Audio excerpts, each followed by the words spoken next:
When I turned 18, I got a $20 Walmart gift card. Not even a wrapped present or a cake. Just the card, handed to me like a receipt. My name's Aiden. I'm 27 now, and I still remember how my mom didn't even make eye contact when she gave it to me. My dad was watching a football game on the couch and muttered something like, "Happy birthday, champ," without even looking up. Meanwhile, my younger brother Nathan, who was turning 18 the following year, had already been hinting about his dream car for months, a brand new BMW coupe. He used to scroll through car listings at the dinner table like he was window shopping a life I wasn't allowed to have. I never said anything. Not when I opened that tiny envelope on my birthday and saw the $20 card like some consolation prize. Not when I overheard Mom talking to Aunt Denise about how they were saving for something special for Nathan. Not even when I saw my brother grinning like a movie star the day my parents surprised him with that gleaming new BMW parked in the driveway, complete with a giant red bow, like in those commercials nobody actually believes are real. Except it was real, and it was right there. And I was standing in the front yard with them, like a background extra in someone else's movie. I just smiled, said nothing, and went inside. Growing up, favoritism in our house wasn't a secret. It was practically a family tradition. Nathan was the golden boy. He was the miracle baby after my mom had a miscarriage between us. I heard that phrase more times than I can count. You're lucky to have a brother at all, Aiden. He's our little miracle. What that meant in practice was that Nathan never got grounded, always had the newest gadgets, and somehow escaped every consequence. When he got caught vaping in the school bathroom, boys will be boys. When I got a B+ in math, why aren't you trying harder like Nathan? So I stopped trying. Not with school. I still did well enough to get into a decent college with scholarships, but I stopped trying with them. With family dinners, conversations, holidays. I played my role as the quiet, responsible one. The one who didn't need anything. The one who could handle being forgotten. When Nathan turned 18, the BMW wasn't just a car. It was a ceremony. My mom was crying when they handed him the keys. My dad was patting him on the back like he'd just returned from war. And Nathan? He acted like it was the bare minimum. He said, and I swear I will never forget this, "Finally. Took you guys long enough." They all laughed. I stood in the doorway, half in, half out, like a ghost in my own house. After that, I kept my distance. I focused on school, worked part-time jobs, saved money. I didn't visit much during college, except when I absolutely had to. Every time I came home for a holiday, Nathan had something new. New speakers, new rims, a custom license plate that said N8 the Great. He became the kind of guy who posted mirror selfies with his car in the background like it was a trophy. Meanwhile, I was budgeting ramen packets and worrying if I could afford textbooks. And still, I said nothing. It wasn't bitterness. Not exactly. It was more like numbness. You ever get so used to being overlooked that you start to disappear, even to yourself? That's where I lived, just out of frame, watching life happen around me like I didn't have a script. But then something changed. I graduated. Got a job in software engineering, not flashy, but stable. I moved out, rented a small apartment, and started building a life. Quietly. No help. No handouts. Just slow, steady progress. Nathan, on the other hand, didn't go to college. He started community college for a semester, dropped out, and bounced between part-time jobs and pyramid scheme ventures. He always had some business idea or new hustle. None of them stuck. But that car stuck around. He treated it like his firstborn, always detailing it, upgrading it, posting about it. But he drove it like a maniac.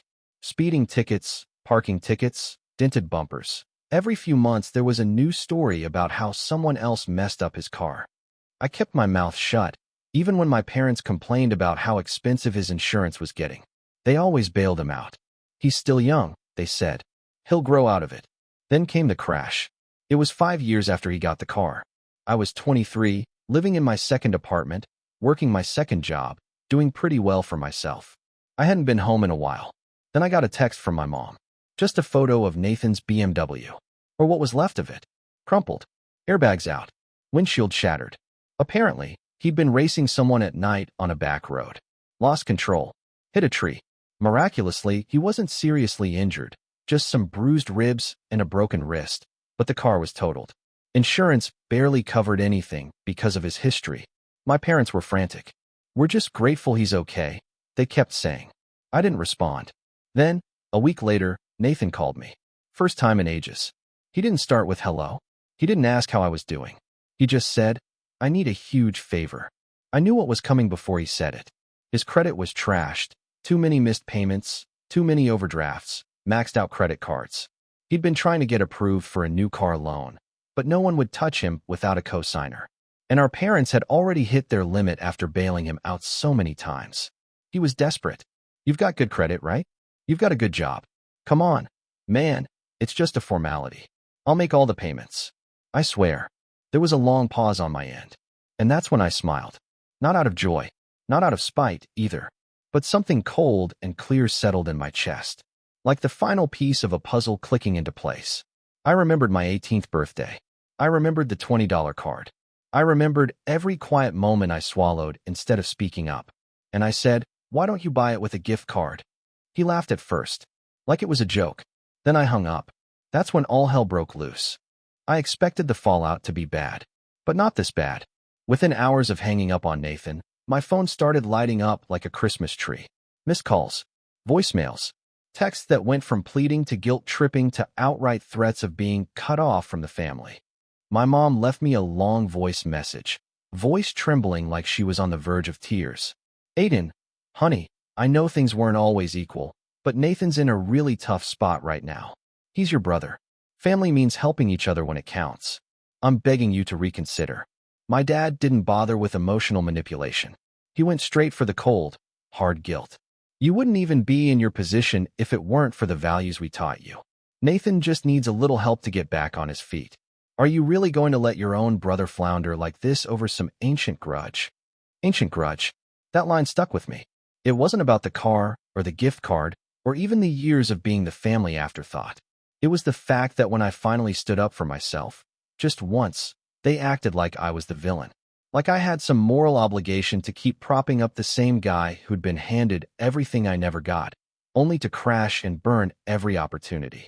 I didn't reply, so they came to me. 2 days later, I was eating lunch on my apartment balcony when I heard the knock. I had a bad feeling before I even opened the door. Sure enough, it was my parents. My mom had that look she always wore when she wanted something. Part guilt, part martyrdom. My dad had his arms crossed like he was here on official business. They didn't ask if they could come in. They just did. We need to talk, Mom said, already scanning my apartment like she was evaluating it for judgment. You've really got a nice place, Dad muttered, almost like an accusation. I leaned against the kitchen counter, arms folded. So talk. Mom went first, of course. She always did when they needed something. Sweetheart, we know Nathan's made mistakes. But he's your brother. And he's scared. He needs a car to get to work. What work? I interrupted. Last I heard, he quit his job at the car wash because his crypto startup was taking off. Her smile faltered. Well, yes, but he's applying around. He's really turning over a new leaf. This accident was a wake-up call. He's serious now. He even said he wants to pay you back with interest. I stared at them. Why not co-sign for him yourselves? Dad's jaw tightened. We already tried. Our credit's tied up. We've done everything we could. No, I said. You've done everything for him. Not for me. Mom blinked fast. Aiden, that's not fair, isn't it? Let me rewind for a second, because this moment didn't just come out of nowhere. It had been building for years. And the deeper I dug into my own memories after they left that day, the more I realized just how much I had buried to keep the peace. I was 10 when Nathan flushed my science project down the toilet because he needed the table space. I was the one who got grounded for yelling at him. I was 13 when he convinced our parents that I stole $50 from Dad's wallet, which I didn't, but they believed him anyway. I was 16 when I got my first job at a grocery store to save for college. Nathan got a PlayStation 5 the following Christmas because it wasn't fair that Aiden had his own money and Nathan didn't. When I got into college, my parents clapped politely. When Nathan announced he was dropping out of community college to pursue music, they threw him a party with a follow your dreams cake. Every step of my life felt like walking uphill while he had a personal escalator. And now here they were, standing in my apartment, acting like I was the one who needed to make amends. Aiden, my mom said gently, you know we love you just as much. You've always been the strong one. We didn't worry about you because you were so independent. That's not love, I said. That's neglect. That hit her like a slap. My dad stepped in then, bristling. Look, son, We didn't come here to get lectured. We came to ask for your help. Just help your brother get back on his feet. That's what families do. I smiled, but there was no warmth behind it. Families also don't leave one kid to fend for himself while pampering the other like a prince.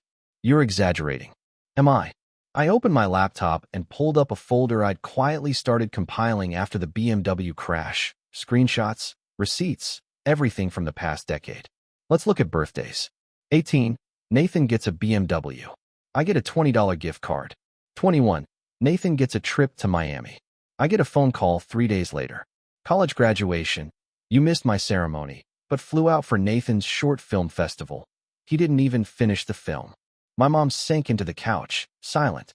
My dad looked like he wanted to argue, but couldn't find a foothold. I didn't raise my voice. I didn't need to. I was calm, and that made it worse for them. I'm not angry anymore, I said quietly. I just finally see it for what it is. You picked favorites, and now you're mad that I finally picked me. The silence in the room was deafening. They left not long after that. My mom hugged me stiffly. My dad gave a nod, like he was acknowledging a deal that didn't go through. They didn't say goodbye, but it didn't end there. A few days later, I started getting messages from extended family. Aunt Denise, Uncle Ray, even cousins I hadn't spoken to in years. All of them parroting the same line. He's your brother. You're being selfish. Money isn't everything. Turns out, my parents had made a few calls of their own. They painted me as the cold, successful son who'd abandoned his roots. Nathan was the victim in their version. The poor kid who'd lost everything and just needed one last lifeline. Then came the twist I didn't see coming. Nathan showed up at my work. Yeah, he walked into my office building like it was a casual visit. My receptionist buzzed me. There's a guy here asking for you. Says it's urgent. Nathan something. My stomach dropped. He looked different. His wrist was still in a brace, but it wasn't that. He looked tired, like reality had finally started tapping at his door. I met him in the lobby, arms crossed, keeping my tone even. You shouldn't be here. Look, man, he started. I didn't want it to get this messy. I didn't ask Mom and Dad to go nuclear. I said nothing. He rubbed his face. I screwed up. I know I did. I crashed the car. I maxed out my cards. I messed up my credit. But I'm trying now. I'm applying to real jobs.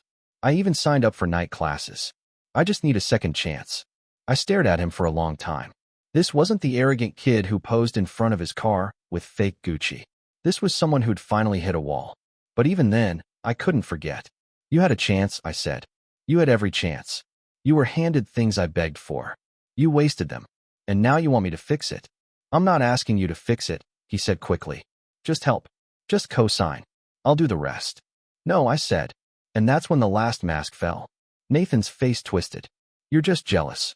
You always were. That's why you're doing this. You think I didn't see how bitter you looked every time I got something you didn't? You were too boring to get any of it. That's why Mom and Dad. I didn't let him finish. I turned and walked away. Didn't yell. Didn't look back. But in that moment, something inside me snapped. Not out of anger. Out of clarity. This wasn't just about a car. Or a loan. Or even family. This was about power. About who held it for the first time. And I was finally holding it. When I left Nathan standing in the lobby, something shifted in me. It wasn't immediate.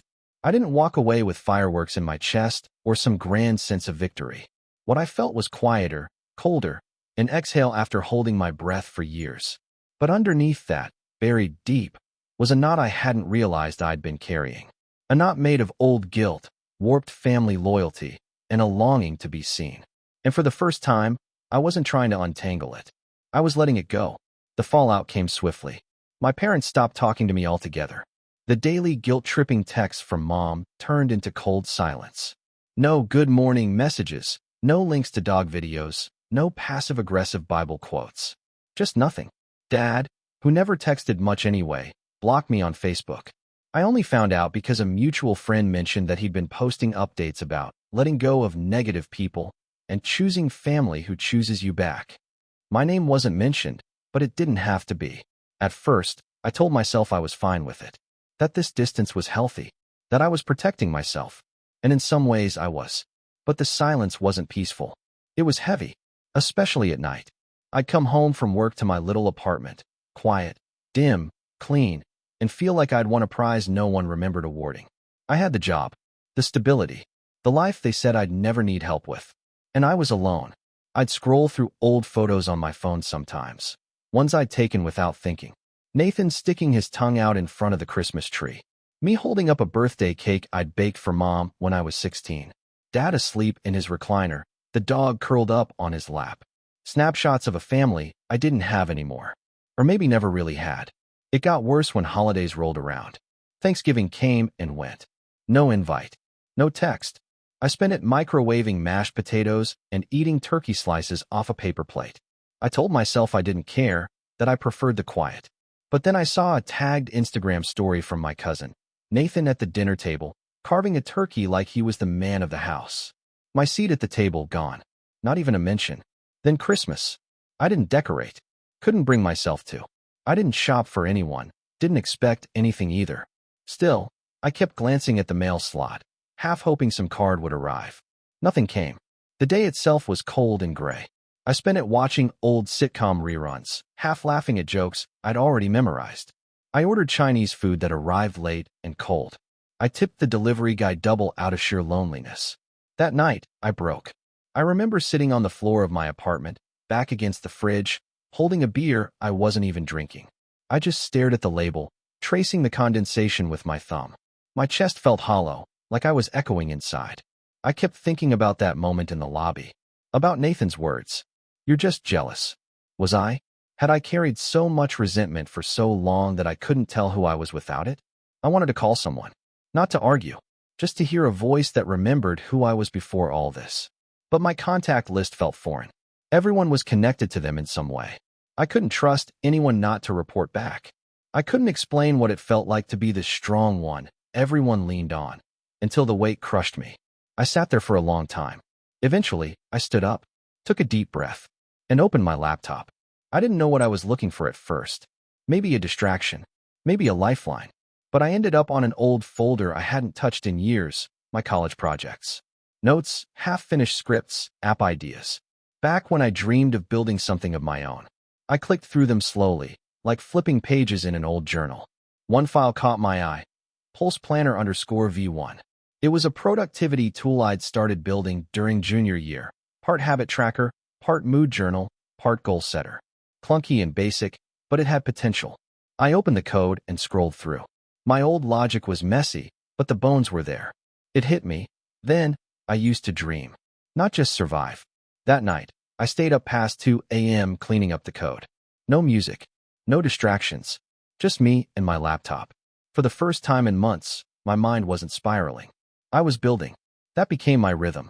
Work during the day. Build at night. I poured myself into Pulse Planner like it was oxygen.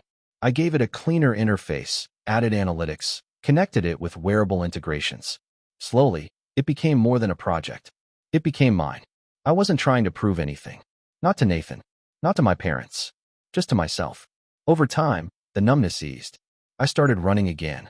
Not far, just a few miles in the morning before work. Cleared my head. I signed up for therapy, something I'd resisted for too long.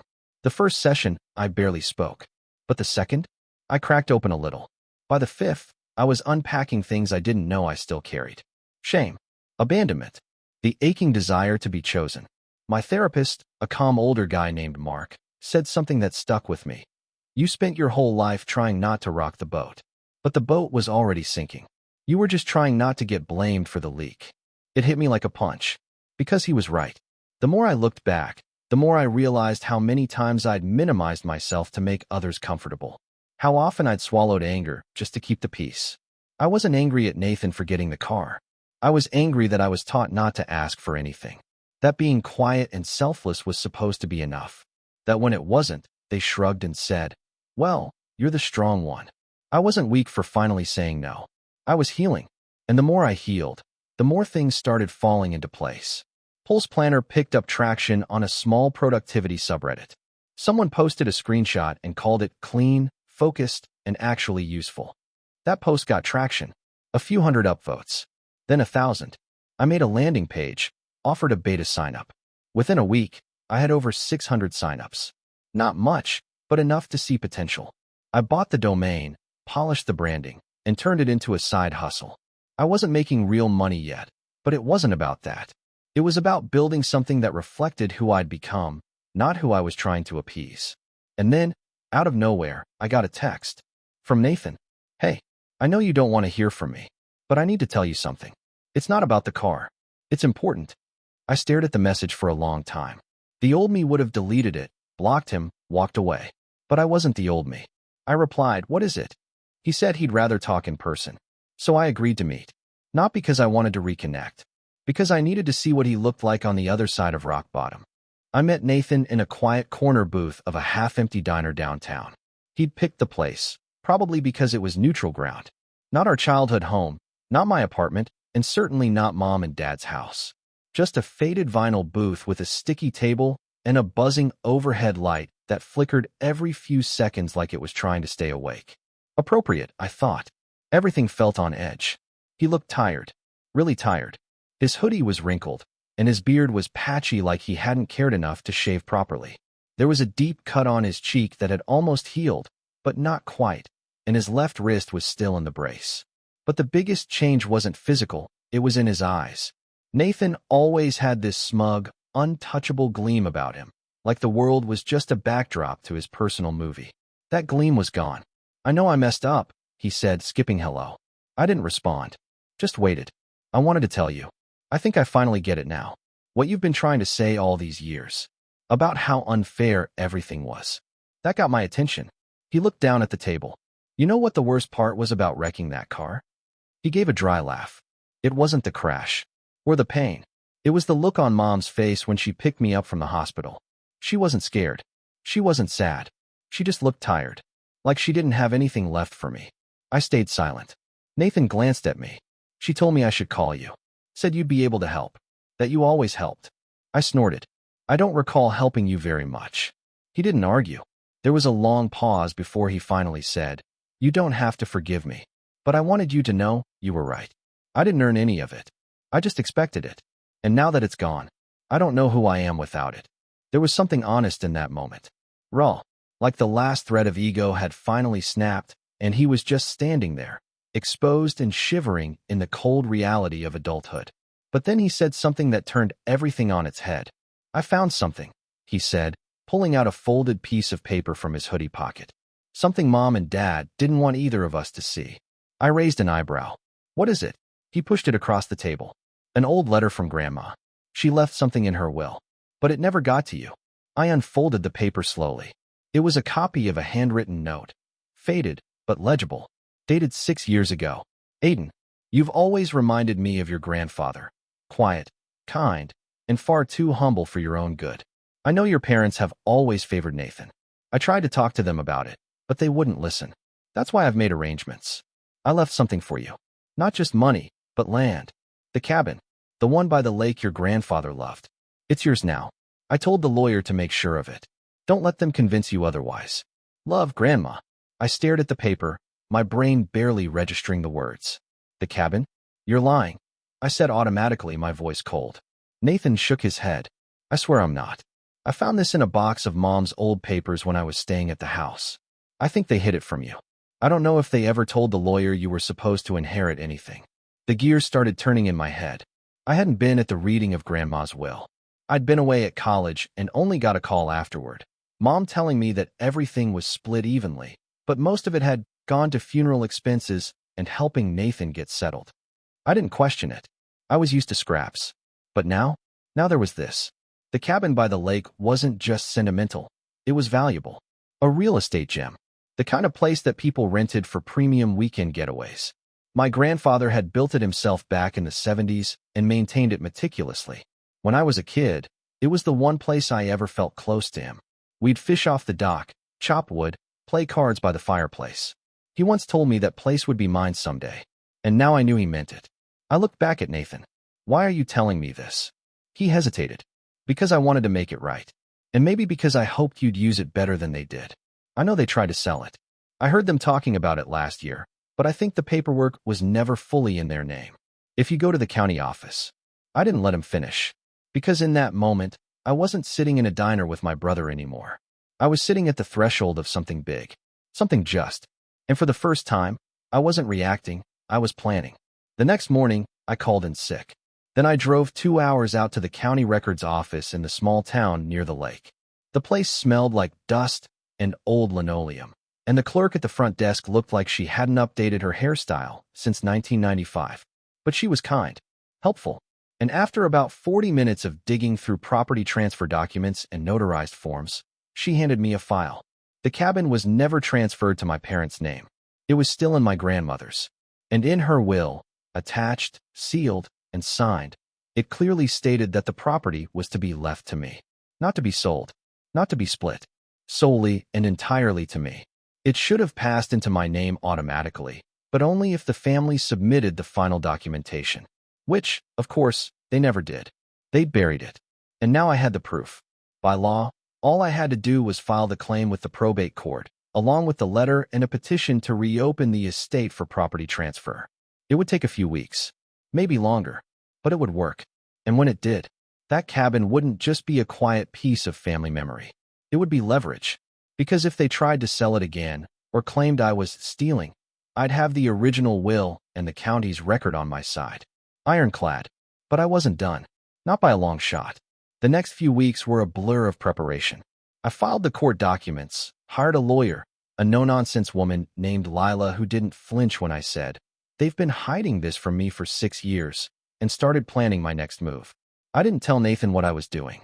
I didn't tell anyone. Instead, I started looking deeper. Into my parents' finances. Into Nathan's bankruptcy filings.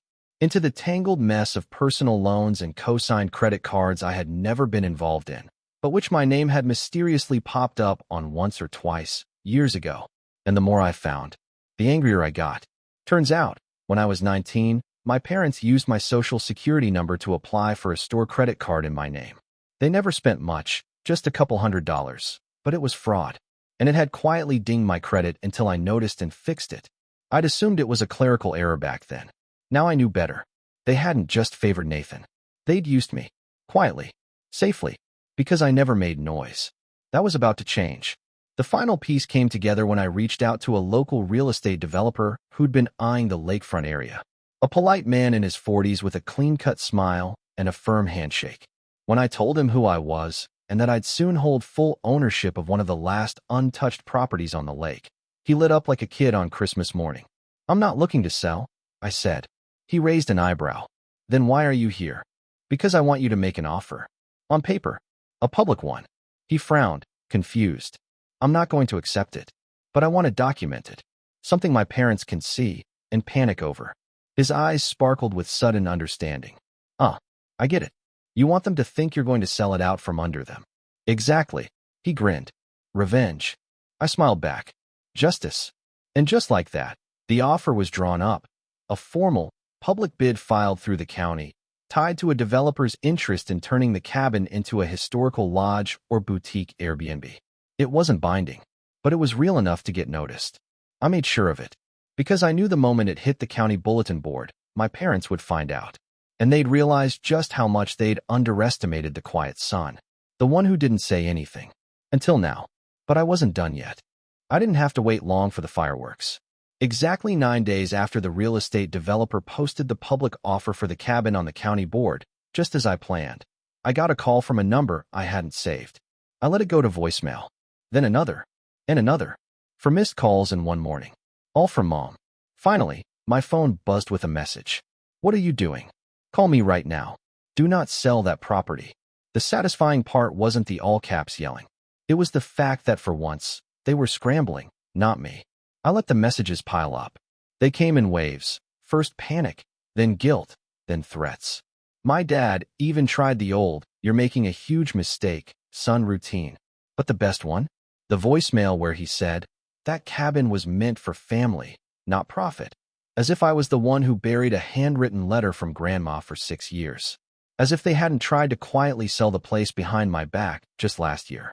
When I didn't respond, they upped the pressure. Uncle Ray called me next. Said he was concerned about the family falling apart. Aunt Denise chimed in, saying, "Honey, your parents are older now, and stress like this isn't good for them." One cousin even offered to mediate a family discussion like I was a misbehaving tenant and not the legal owner of a property my grandparents left to me. But I didn't budge. Then came the final play. Nathan. He showed up at my apartment again. I didn't let him inside this time. We talked at the door. He looked more put together than last time. Clean clothes, a decent haircut, less of that sunken desperation in his face. I told them the truth, he said quietly. That you found the letter. That you're the legal heir. They're freaking out. I know, I said. That was the point. He gave a small, bitter laugh. They're saying they'll contest it. That grandma was confused. That you forged something. I didn't, I said simply. And if they try, I've got the lawyer, the original will, the county office records, and grandma's lawyer's signature confirming everything. Let them burn money on a losing battle. Nathan looked at me for a long moment. You're really going to go through with it? I leaned against the doorframe. No, I'm not going to sell the cabin. I'm just going to renovate it. Turn it into a retreat. Maybe something for local writers or veterans. Something good. Something she would have wanted. He blinked. You're serious? I didn't do all this for revenge, I said. That was just the bonus. The renovations began 3 weeks later. It was a small cabin, but sturdy.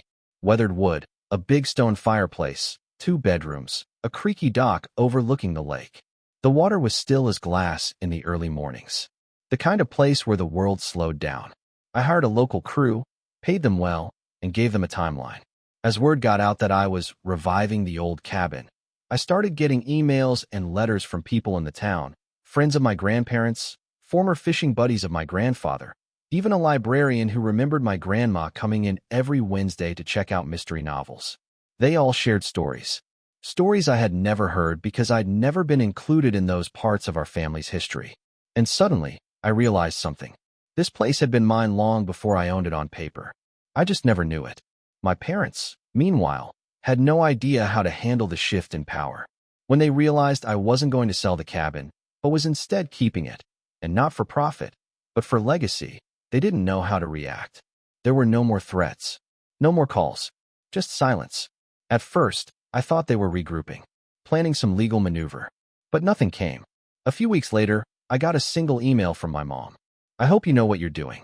This family is broken because of your choices. I read it once, then deleted it, because the truth was, the family hadn't broken when I stood up for myself. It broke a long time ago, when they decided I was the background character in Nathan's story. I was just finally rewriting the script. The cabin opened 6 months later. I called it Stillwater House. Quiet name. Fitting. I didn't invite my parents to the opening. I didn't announce it on social media. I just sent a private email to the dozen or so people who had written me letters during the renovation, locals, veterans, old friends of the family. I let them know the cabin was open, free of charge for weekend stays for anyone who needed a break from life. No ads, no profit. Word spread slowly, quietly, exactly how I wanted it. Nathan came by once, unannounced. This time, I let him in. We sat by the fireplace, drinking coffee in the silence. After a long while, he said, "You didn't have to go this far." I didn't, I agreed. But it's the only reason anyone paid attention. He looked around the cabin. They still talk about selling it. You know that, right? Dad says you'll get bored and cave eventually. I won't. He nodded, then looked at me. Do you hate me? I thought about that. No, I said finally. I don't hate you. I just don't trust you. And I'm not responsible for fixing who you became. That hurt him. I could see it. But it was the truth. We talked a little longer. About life. About therapy. About how he was trying to build something of his own now. It wasn't much, but I wished him well. Then he left, and I never saw him again. 3 years have passed since then. Stillwater House has quietly become a little haven. People come and go. Some leave notes. Some leave nothing.